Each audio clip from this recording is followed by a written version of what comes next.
Greeting, friends, and welcome to Now Hiring, our podcast about trends in staffing, recruiting, and talent. I'm Andy Weiss, CMO of Ceipal, and today I'm joined by Scott Goldfarb from Avani Healthcare Staffing. Scott's a long-term veteran in this space, and rather than me reading his bio, Scott, why don't you share with our listeners your background and how you got into this space? Yeah. Hey, Andy, thanks for having me. Love to do that. Been in staffing business for 40 years. It's one of those industries you either love or hate. It's in your blood or it's under your skin. So obviously it's in my blood, and a good portion of my time in the industry has been spent in healthcare staffing.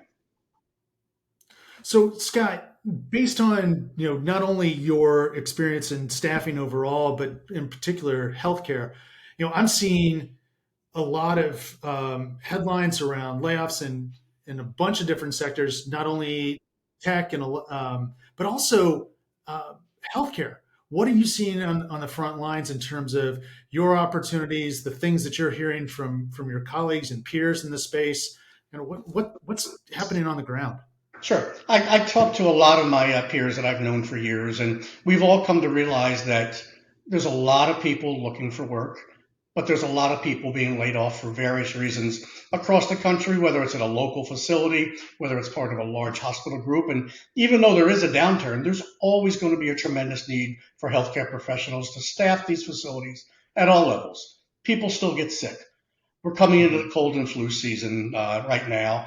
People also are coming up to the end of the year where they have to use up their deductibles. So there's going to be more elective procedures. And with the shortage of healthcare professionals that are hired locally and work full time for these facilities, healthcare staffing will always be a viable vertical to operate in.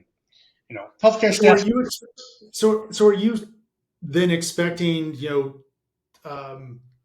the continual kind of north-south kind of migration of opportunities, or East Coast, West Coast, and kind of just the continual kind of flow that we've seen over the last several years of travel nursing and other opportunities continue to follow that same pattern? Or are you expecting something different kind of as you look I ahead mean, to this yes and these no. years? There's always going to be those facilities who have a greater need in the north and northeast and the northwest during the colder months, and the southwest and the southeast, and the central plains in the warmer months.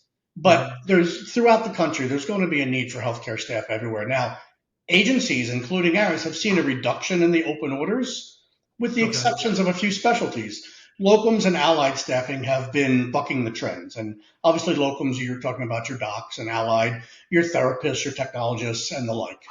Mhm. Obviously, there was a tremendous growth in every sector of the market during COVID, but it's contracted a little bit, but not as far back as pre-COVID levels. So in healthcare. So yeah. So for an organization that may not be playing in allied and locum, is this the time that they should be looking to expand? Possibly if they have the internal team that can help recruit for these verticals. It is those two are particularly specialized, and Mhm. you have to know how to play in that space.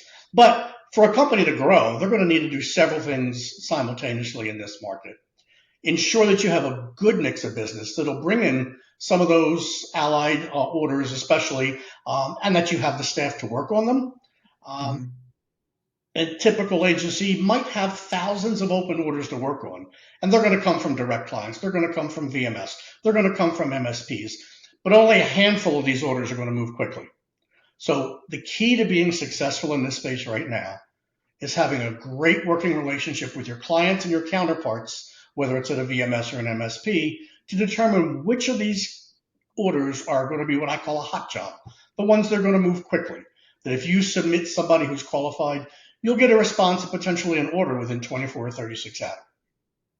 But So how do we spot these hot jobs? Is this because of the relationship, or is there something in the job rec that's going to help us understand or spot those? yeah, I mean, some job recs will say quick offer or auto offer, but at the end of the day, just like any people business, this is built on relationships.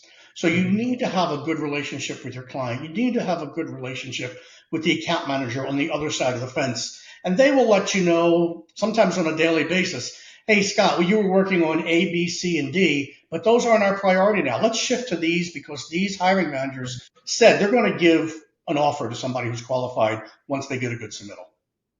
Awesome. So, as you're looking at your own business, are you making tweaks to kind of how you've individually approached stuff? Or is it just kind of, hey, this is another cycle, this is business as usual, I'm, foot on the gas, Mhm. Well, kind of you always have your foot on the gas because healthcare is probably one of the fastest moving verticals in all of staffing. And what I mean is a job can get open and filled in a very short amount of time, sometimes 30 minutes. So to stay on top of this, you need to maintain a good database of your nurses, your allied professional, your docs, whatever space you're playing in, and stay constantly in contact with them and have them what I like to call submission ready. So having the okay. right tools to do this, a great ATS, and these days my buzzword for 2024 has been AI and automation. Those have been the most efficient ways to accomplish this, and layering your tech stack so they all work together and work seamlessly and flow to one another is the key to being successful right now. So I know you've transitioned into healthcare for other organizations that are more general staffing. Would you recommend kind of transitioning or diversifying into healthcare?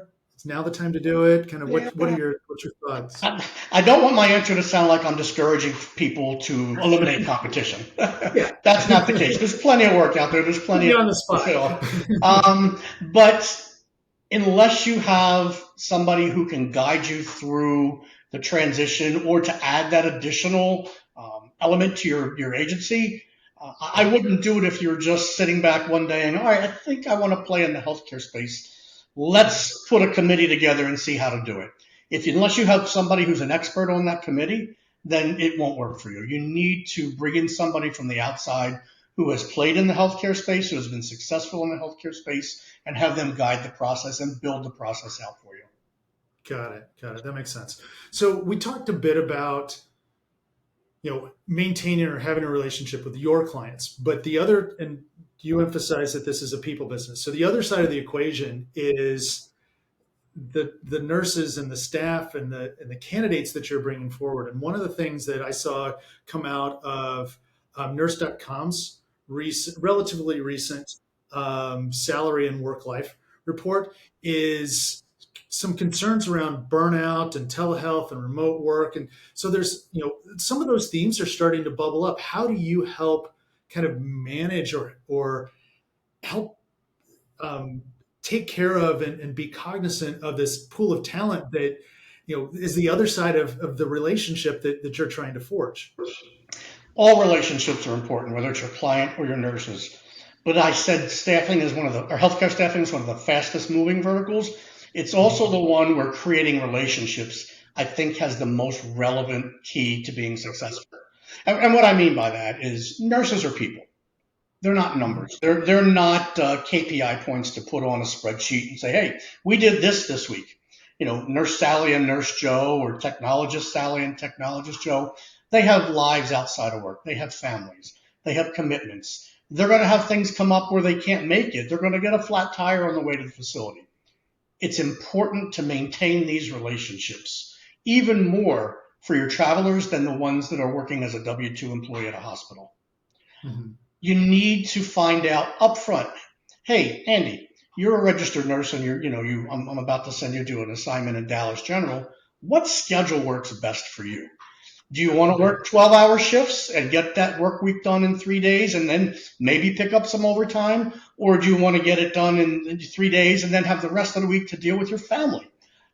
Deal with sounds wrong, but what I mean is to be able to maintain a good work-life balance. Yeah. So you have to find out these things up front. One of the tenets I found at Avani with is nurses first, and nurses are people, and they love to be treated as people and not as a number. And when you break that barrier down, because sometimes the first time you talk to a nurse, they're going to have that wall up because everybody's trying to talk to them. And once they Yeah. realize that you're on their side, you've got a best friend for life who will not only follow you and work for you wherever they can, they'll refer people to you as well because they trust you. And trust is the key.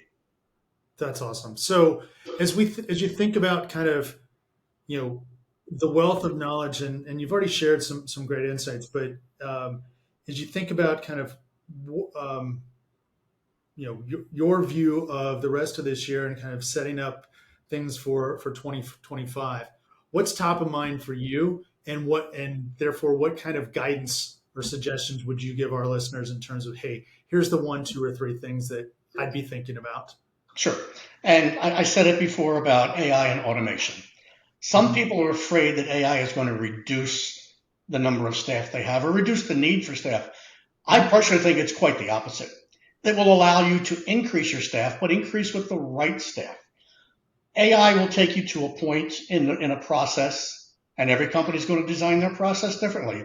But there's going to come a time in that process when a human has to step in because that's where the engagement needs to be personal. And AI Yeah. just isn't there yet. So if we can get a really good platform and have the workflow set up to take it from A to D, have a human step in at E, you can do more A to D automatically and then hire more recruiters or account managers or whatever you might want to call your staff to then at that point engage with people. And I think people are going to get more business that way. They're going to get a happier and a much more loyal and Well, tenured staff. yeah, it's like it. I mean, there's a theme that keeps coming up that this is a people-driven business. So if you're looking at technology, whether it's AI or any platform, but AI, hey, we all have to check the AI box, and we would be foolish not to be thinking about or considering AI, but looking at it as a way to automate or help assist with some of those mundane tasks so you can focus on the human side.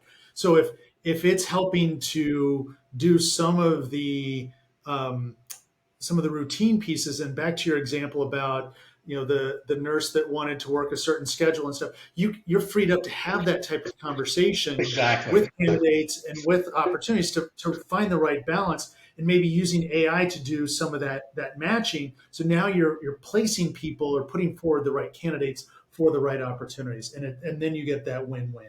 Right. Exactly. Exactly. And people say to me a lot of times, staffing is one of those businesses that will always be need. There'll always be a need for. Some people call it recession proof. I don't know if there's anything that's truly recession proof, but staffing comes close, and healthcare staffing, I think, really is at the top of that list of the staffing verticals. You Yeah. know, people are living longer. They're going to require more general care and more specialized care as they get older, whether it's in a facility, whether if they can, are fortunate enough to afford private duty nursing at home. It doesn't matter. People are going to need more care. And there's not enough people out there working a W-2 position for a hospital or a nursing home chain or a long-term care chain, and they're going to rely on healthcare staffing firms. And I think it's as close to recession proof as you can get because there's always going to be a need for healthcare staffing agencies to assist our aging and growing population now and in the foreseeable future. Yeah, well, you're talking about taking care of our loved ones, whether they're at any age, at any level. So it's important to have the right Yeah, I people. mean, on a personal level, my father was suffering from Parkinson's for a couple of years and was living in an assisted living facility up in the Philadelphia area, and they were constantly short staffed. Mm. Not every owner wants to use an agency. I offered to give him my services at cost just because the fact that my father was there. I didn't want Yeah, him and others to suffer. Unfortunately, they didn't take me up on it, but that's just one microcosm of what is all over the country. Is yeah, there's a need, but not everybody wants to take advantage of the resources that are in front of them. yeah. No, I've heard that story play out, unfortunately, from a number of friends and colleagues and stuff. So it's not, it's sad, but it's the reality of the state of healthcare, and it's opportunity, as you mentioned. Correct, correct. So, well, Scott, thank you for joining us today. Great conversation. Love to have you back in the future. Some really valuable insights. So, thank you, and to all our listeners. Be sure to check out our other episodes of Now Hiring on Spotify and YouTube. We also have a newsletter, and we have a new Slack channel as well. So check us out in all those places. Until next time, have a great day. Thanks, Andy.